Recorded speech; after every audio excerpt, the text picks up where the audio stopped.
Given the abundance of budget-friendly puzzlers on the Switch, I'll admit that some of them can begin to blur together in crowded categories. While each title may have its own look or general feel, there are only so many ways to repackage familiar play.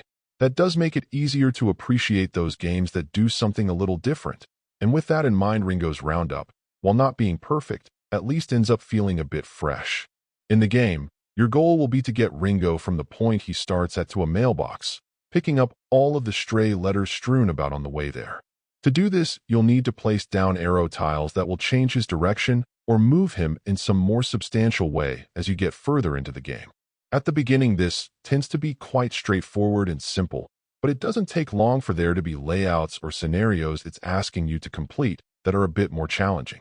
For instance, I tended to struggle when the objective was to essentially make as many moves as possible, not choosing the most efficient path. The good news is that these supplemental challenges are generally optional, so you can skip them if you'd like. The shame to me is that the controls for the experience are more cumbersome than they need to be. This really feels like an experience that would be better suited to playing on a tablet or possibly a phone, though that may get too small, and using a touchscreen.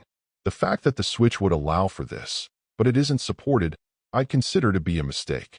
Simply navigating the main interface feels cumbersome, and visually, it looks geared to touch controls. So why exclude them?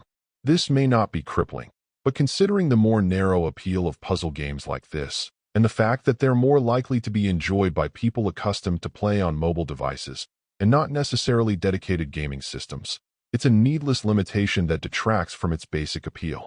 Overall, my final score for the game ended up being a 7.6. And if you're interested in picking it up, it's currently available on the Switch eShop for $9.99. Thank you for taking the time to listen to this review. And if you'd like more information or ideas of indie games worth checking out on Switch, be sure to click on the link provided in the description. Until next time.